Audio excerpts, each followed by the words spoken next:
Publishing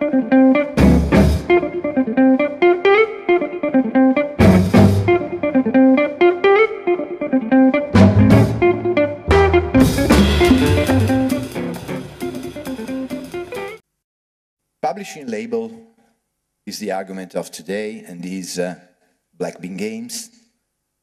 You can see Black Bean Games here, just in front of you, and Electronic Arts just standing ahead. So that's a kind of picture that represents really the difficulties to competing at international level in game development. Doing it from Italy is very tough, is really, really tough. Sometimes people say you are lucky because you are the only one in Italy. The point is we are unlucky because we are the only one in Italy. We would like to have a lot of competition. We would like to have a lot of companies doing the same thing that we are doing here. First, because we think Italy would deserve a better place in the market. There are talents, but the problem is that there is no network, no integration, no competition. You judge the game in a different way if it's free to play or pay to play. When we launched, and then I will explain how we have done it, when we launched the server that is free to play, we had some players that they written in some forums that we have updated the graphic engine. Not true, the graphic engine is the same at the beginning. But because it's a free-to-play game, now the criteria in which they judge it is completely different. And so they expect less. I don't know if you... I know that is strange, but this is the way. Like, if you pay for something, you want something that is the best. If you have a free, that is not free really, but they think that it's free, okay, the judgment is completely different. The second fact is that if you think in a logical way, and you say, okay, for instance, many of you has, I don't know if you have some satellite TV or the iPhone or whatever, you pay a subscription for that. But you don't use every moment that thing. If you have Sky and you have a subscription, you don't, in Italy there is Sky, you don't see Sky 24 hours. It's quite impossible. And you never think that you are paying for a subscription, but you don't use all the time that you are paying. On the contrary, in MMO, many players now, they say that they don't want to pay a subscription but because they play, I don't know, one day in each week. So they prefer to not to have the subscription because they think that they are wasting money. This had it all. This had the spark of what we wanted to do. And when we met, we were really aligned. We were aligned in the vision, and we were aligned in how we wanted to do it. So that's why we partnered up. And these are our visions, which started the company. First of all, we wanted creative freedom, because we felt that this was the foundation of what we wanted to do. Had to have no ceiling of above our heads. The creative freedom not be run by corporate company, not be run by money, just be run by the great idea. The next thing we wanted to do is to make original games. Both me and Arndt, play a lot of games, and we really think there's a need for a lot of original ideas, like we also see in the indie community. And we wanted to create our own dream jobs. Not only our own dream jobs, but also we wanted to create good jobs for our employees. Because we wanted a place where we come every day and enjoy ourselves, because this is part of the payment we get. So it was a big thing from the beginning, create this place of great freedom and just going on work and enjoying ourselves and creating the games. So we wanted to do this by independence. When I say the road, somebody call it the mission. But we wanted to do it in full independence. Well, this was the way to reach our goal. We wanted to have a modern approach to run a business.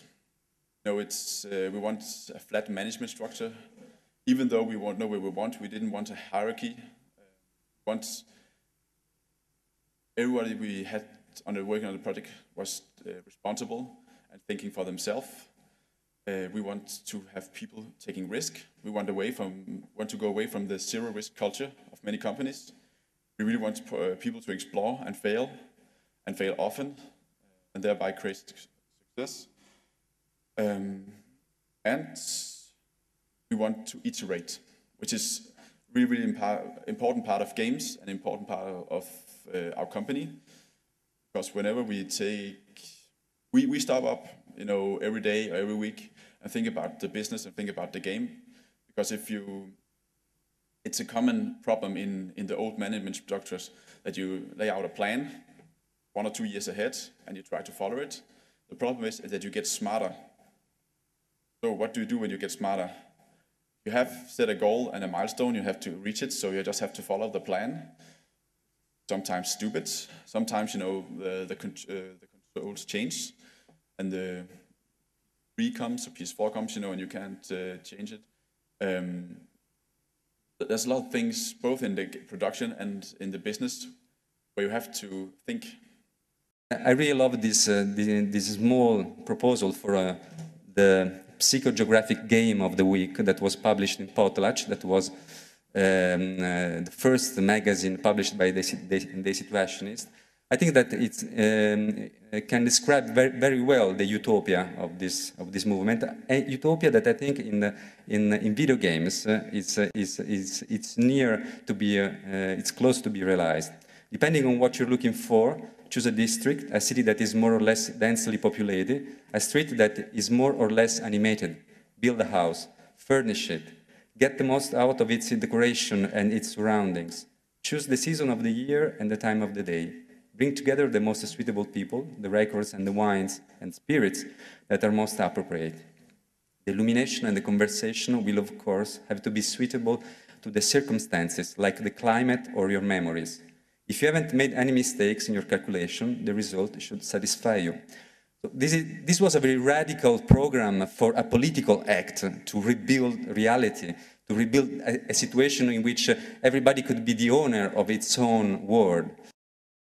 A graphic adventure is a kind of video game that we think it's very close to the cinema, and it's why, and it's even why not possible to realize it with a budget that is possible to find in our geographic area.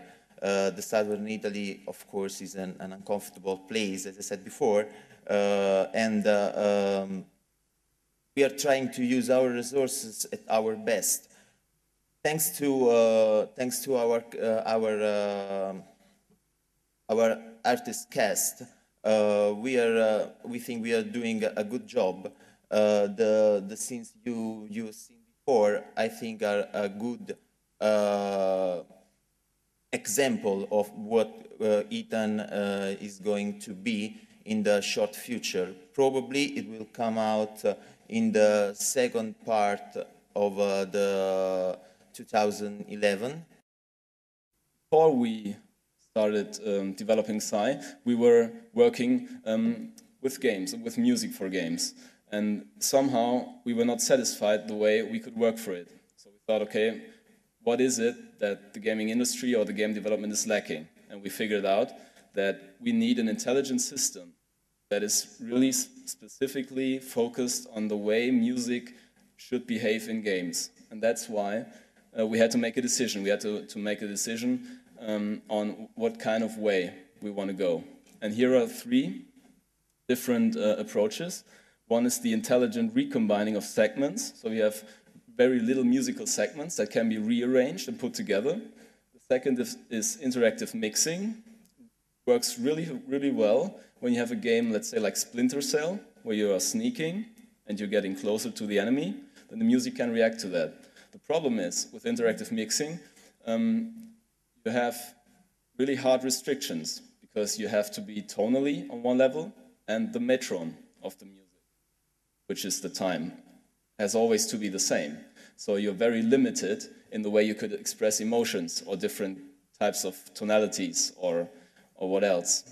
And the third would be generative music, which is maybe a thing of the past. It's not possible yet, and it has some restrictions too.